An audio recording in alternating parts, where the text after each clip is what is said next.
Single heart beat scan ఒక్క second లోనే world class 640 slide CT scan ఇప్పుడు మీ vista imaging Banjara hills లో. నేను ఒక షోలో రిలేషన్దే చూసాను అనమాట. అది బాగా వైరల్ అయింది బేసిక్గా.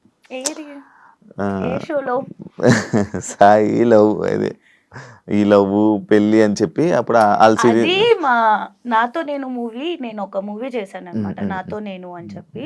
దానిలో మనోడే హీరో, తను హీరో, నేను హీరోయిన్. నేను సాయి కుమార్ గారు, రాజీవ్ కనకాల గారు, ఆదిత్య ఓం, ఇలా చాలా మంది ఉన్నారనమాట ప్యాడింగ్.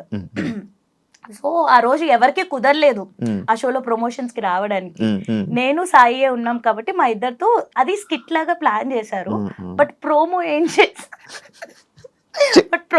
ఏం చేశారు అంటే ఓన్లీ ఆ స్కిట్ కాకుండా ఏదైతే ఆ పార్ట్ మెయిన్ పార్ట్ ఉంటుందో ఆబ్వియస్లీ అయ్యే చేస్తారు కదా, ప్రోమోస్ లో అవే వస్తాయి. సో అట్లా ప్రోమో చేశారు. కానీ బాగా వైరల్ అయింది కదా. అడిగారా? చాలా చాలా మంది అనుకున్నారు మీరు రిలేషన్ నిజంగా రిలేషన్ అని అనుకున్నారు. పెళ్లి అయిపోయింది అనుకో చాలా మంది అనుకున్నారు, బట్ అవ్వలేదు. ఇప్పుడు రిలేషన్ లో లేవా? ఏంటి ఎప్పుడు రిలేషన్ ఎవరితో సాయితున్నా?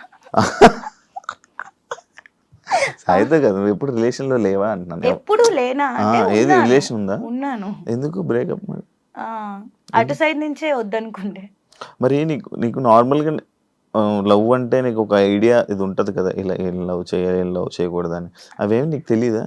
అట్లా అట్లా తెలిస్తే మనం ఎట్లా ఎందుకుంటాం? ఏం చూసి లవ్ ఎదుర్కొండేలా కూర్చొని ఏం లవ్ చేయాలంటే ఏం చేస్తావు, ఏం చూస్తావు నార్మల్ గా?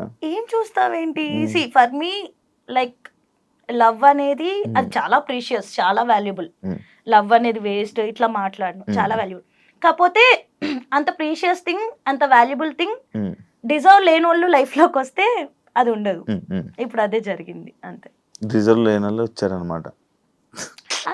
ఆబ్వియస్లీ అంటే డిజర్వ్ అయి ఉంటే ఉండేవాళ్ళు కదా. ఇప్పుడు ప్రెసెంట్ ఏం relation? Single? Happy to be single. Wow. ఎందుకంటే మా మమ్మీకి చెప్పేశాను, నీ ఇష్టం మమ్మీ, నువ్వు ఎవరిని చూస్తే వాళ్ళని చేసు. బేసికలీ నాకు ఫస్ట్ ఆఫ్ ఆల్ లవ్, పెళ్లి ఇవన్నీ ఇంట్రెస్ట్ ఉండేవి కాదు.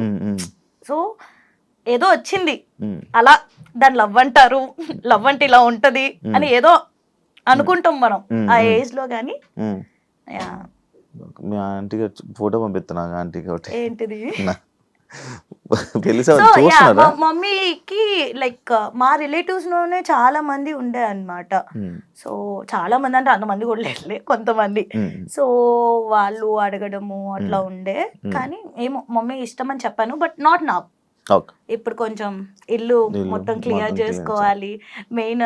అది మా మమ్మీకి రీజన్ కూడా అదే చెప్తున్నా, మమ్మీ ఫస్ట్ ఇల్లు క్లియర్ అయ్యాలి, తర్వాత పెళ్లి. ఇప్పుడు ఏమీ అంత తొందర ఏం లేదు అని చెప్పి. ఇప్పుడైతే not at all interested in marriage. అప్పుడే పెళ్లి చేసుకో. పెళ్లి చేసుకున్నప్పుడు చెప్పు. మామూలుగా అప్పుడు ఇంటర్వ్యూ చేస్తాం. మళ్ళీ ఇండస్ట్రీలో ఇప్పుడైనా ఎలాంటివైనా ఫేస్ చేసావా? కమిట్మెంట్ లాంటివి అలాంటివి ఏమన్నా నీకు ఇబ్బందులు ఎదురయ్యా? అంటే ఫేస్ చేశానా అంటే డైరెక్ట్గా ఎప్పుడు ఫేస్ చేయలే. ఫోన్ కాల్స్లో ఫస్ట్ నేను వెళ్ళి నెరేషన్ వినడం. సో డైరెక్టర్ ఎదురుగుండా ఉన్నప్పుడు, ప్రొడ్యూసర్ ఎదురుగున్నప్పుడు నెరేషన్ వినేదాన్ని.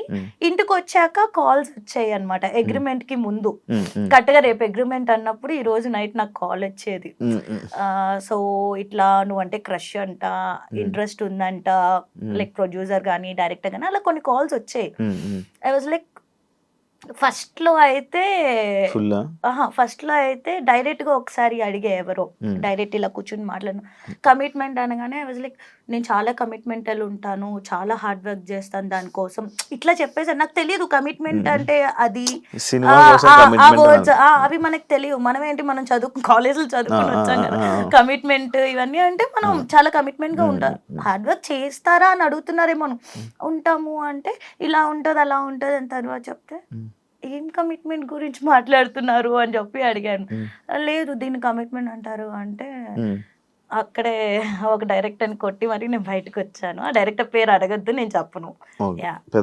పెద్ద కాదు. ఇప్పుడు నువ్వు సినిమాలకి ఛాన్సులు రావాలంటే ఎవరినైనా డైరెక్టర్ ఆఫర్లు అడుగుతావా? అడగను. అడగకపోతే ఆఫర్స్ రావు కదా ఇండస్ట్రీ. ఎలా చెప్తావు నువ్వు? నార్మల్ సినిమాలన్నీ మనకు ఎలా కాల్స్ వచ్చాయి, నేను అడగలేదు. ఆఫర్స్ వస్తాయి ఆటోమేటిక్. అంటే ర్యాండమ్ గా చూస్తారు కదా. ఇప్పుడు అలా అయితే నేను ఇంకా రిలీజ్ కాని మూవీస్ చూసి కూడా అంటే డబ్బింగ్ థియేటర్స్ కి కొంతమంది డైరెక్టర్స్ వస్తారు, లేకపోతే ఏదన్నా ఫ్రెండ్స్ ఆఫ్ ఫ్రెండ్స్ ఉంటారు, వాళ్ళు చూపించుకుంటారు కదా క్లిప్స్. అరే ఈ అమ్మాయి బాగుంది అని నాకు ఆఫర్స్ వచ్చినాయి కూడా ఉన్నాయి. ఓకే. కాకపోతే ఎన్ని కంటిన్యూగా నేను టీవీ షోస్ చేస్తుండే, సీరియల్స్ చేస్తుండే, మూవీస్ చేస్తుండే, వెబ్ సిరీస్ చేస్తుండే, బట్ కరెక్ట్ బ్రేక్ అయితే రాలేదు. అవును, ఎందుకు తెలియదు.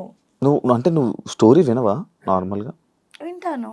మరి ఇప్పుడు ఏం చూసి యాక్సెప్ట్ చేస్తావు? స్టోరీ చెప్తాను, నీకు నచ్చుతుంది, నువ్వు ఓకే చెప్తావు.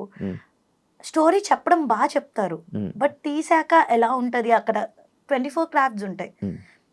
డిఓపి సరిగ్గా తీయకపోయి ఉండొచ్చు, లేకపోతే డైరెక్టర్ సరిగ్గా కన్వే చేయకపోయి ఉండొచ్చు, లేకపోతే నన్ను సరిగ్గా చూపించకపోయి ఉండొచ్చు. సో అట్లా ఉంటది. మంచిగా యూజ్ చేసుకోలేదు ఏ డైరెక్టర్ అంటే సినిమా పరంగా. అదే అంటే మళ్ళీ నువ్వు ప్రోమోలో వేసుకుంటావు కదా. కేబీకేజీ కిరాక్ బాయ్స్ కి అడిగల్స్ ఎందుకు ఎలిమినేట్ అయిపోయావు? రీజన్ ఏంటి తెలియదు నాకు. అడిగావా? నేను అసలు తర్వాత కాంటాక్ట్ కూడా చేయలేదు. అంటే నాకు బాధేసింది, అగ్రిమెంట్ లో అదేం మెన్షన్ చేయలేదు, ఎలిమినేషన్స్ ఉంటాయి ఇవేం మెన్షన్ చేయలేదు. అండ్ ఫస్ట్ టైం ఎలిమినేషన్ ఉన్నప్పుడే షాక్ అయ్యా, అప్పుడు ఇద్దరిని చేసే. సెకండ్ టైం ఒకళ్ళనే చేశారు, ప్రేరణను తీసుకొచ్చి రీప్లేస్ చేశారు. అర్థం కాలేదు నాకు. ఏవో ఉంటాయా షోస్ లో, ఉంటాయా రాజకీయాలు? తెలీదా? నువ్వు చేయలేదా? నేను యాంకర్ ఇప్పుడు చెప్పు, యాంకర్ ఇప్పుడు నార్మల్ గా నువ్వు కూడా సేమ్ ఛానల్స్ లో చేసావు కానీ నీకు తెలియదా ఏముంటాయి? నార్మల్ గా సేమ్ ఏమో తెలీదు అంటే ఉంటాయా అంటే మనకు తెలీదు. జబర్దస్త్ గానీ అండ్ శ్రీదేవి డ్రామా కంపెనీలో కొన్ని రాజకీయాల వల్ల కొంతమంది వల్ల నువ్వు మళ్ళీ నీకు కొన్ని ఆఫర్లు దూరం అయ్యాయని అంటే యాక్సెప్ట్ చేస్తావా? తెలీదు, నిజంగా తెలీదు. అంటే చేస్తావా అంటే ఎవరైనా ఏమైనా చెప్తే నేను విన్నది అడుగుతున్నా. తెలీదు. నమ్ముతావా అంటే అంటే ఒకళ్ళు చెప్పడం వల్ల లేకపోతే ఒకళ్ళ వల్ల తీసేశారు అంటే ఆబ్వియస్ నేను అన్ని ఇయర్స్ చేశాను కదా, వాళ్ళతోనే ఉండే. నాకు చాలా సార్లు మూవీ ఆఫర్స్ వచ్చింది, అంటే మూవీ షూట్ ఉన్న రోజు కూడా నాకు జబర్దస్త్ గాని శ్రీదేవి గాని పిలుచుంటే నేను వాళ్ళకి మేనేజ్ చేసుకుని ఇటు వెళ్ళేదాన్ని, అంత ఇంపార్టెన్స్ ఇచ్చేదాన్ని. సో అంత ఇంపార్టెన్స్ ఇచ్చే అమ్మాయిని తీసేస్తారా అంటే అది వాళ్ళే. నేనైతే లైక్ నో అనే అంట, దానికోసం తీసేస్తారా అని. ఓకే, నెక్స్ట్ ఫ్యూచర్ ప్రాజెక్ట్స్ ఏమున్నాయి, ఎన్ని ఉన్నాయి ఇంకా? ఇప్పుడు ప్రెసెంట్ అయితే కామాఖ్య అనే ఒక మూవీ చేస్తున్నాను, మంచి రోల్. అండ్ ప్రైమ్ కి ఒక మూవీ రిలీజ్ అవుతుంది శోభితా గారితో, ఎంతవరకు ఉంటది అనేది తెలీదు. మొన్న దేవికి అండ్ డానీ చేశాను కానీ చాలా కట్ అయిపోయినాయి నా సీన్స్. సో అదే చెప్పలేము ఎప్పుడు ఏది జరిగింది. సో ప్రెసెంట్ అయితే ఈ మూవీ అండ్ వెబ్ సిరీస్ చేస్తున్నాను. And I'm planning something for my YouTube channel. Please do subscribe to మీ ఐషు ముచ్చట్లు. ఇది ఖచ్చితంగా ఉంచాలి, ఓకేనా? ముందు ఉంచుతాను, ఇంత చెప్పలేకపోయి కదా, ఉంచుతా ప్లీజ్. ఎందుకు రోడ్ అవుతుంది కాదు, బిగ్ బాస్ ఆఫర్ వచ్చింది, లైక్ ఆఫర్ అంటే లైక్ కాల్స్ వచ్చాయి, ఇంటర్వ్యూస్ అయిపోయాయి. ఎందుకు, ఏమైంది?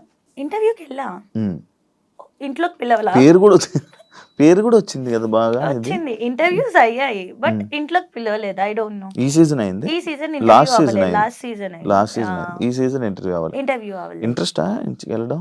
మమ్మీ తమ్ముడికి చాలా ఇంట్రెస్ట్, అంటే వాళ్ళ కోసం నేను వెళ్ళాలనుకుండే. వాళ్ళ కోసం, నీ కోసం? ఎందుకంటే వాళ్ళు చాలా, అంటే ఎన్ని షోస్ వచ్చినా ఏమొచ్చినా బిగ్ బాస్ వచ్చింది అంటే 24/7 లైవ్ వేస్తారు కదా, అది కూడా కూర్చొని చూస్తారు అనమాట, అంత ఇష్టం వాళ్ళకి. అండ్ వాళ్ళు ఎప్పుడు అనేవాళ్ళు, ఐషు ఎవరు అంటే ఎవరో తెలియని ఫేసెస్ కూడా వెళ్తున్నాయి, నీ ఫేస్ కొంచెమైనా తెలుసు కదా అందరికి జనాలకి, మరి నువ్వు స్టార్ అని చెప్పట్లా, అట్లీస్ట్ తెలుసు కదా, నిన్ను ఎందుకు పిలవట్లేదు అంటే తెలీదు మమ్మీ, తెలీదు అని చెప్తా. బట్ వాళ్ళకి ఇష్టం నన్ను ఆ బిగ్ బాస్ స్టేజ్ మీద చూడాలి అని. And my mom loves Nagarjuna, so ఆయన పక్కన నన్ను చూడాలి, మాట్లాడాలి అని ఇష్టం. నా సీజనే మీ అమ్మగారు చూసారంటే అర్థమైపోయింది బిగ్ బాస్ బాగా చూస్తారని. చాలా, నేను కూడా తెలియదు. ఓటీటీ అప్పుడు. అవును, అసలు చాలా ఇష్టం వాళ్ళకి బిగ్ బాస్ అంటే. ఇంకా నేను అంటే లిటరల్లీ చెప్తాం కదా మమ్మీ డ్రీమ్స్ తీర్చాలి అని, ఆబ్వియస్లీ ఇది కూడా మా మమ్మీకి ఒక డ్రీమ్ లాంటిది, అదేంటో తెలీదు. షీ ఆల్వేస్ ఆస్క్ మీ ఎలా ఏంటి అని.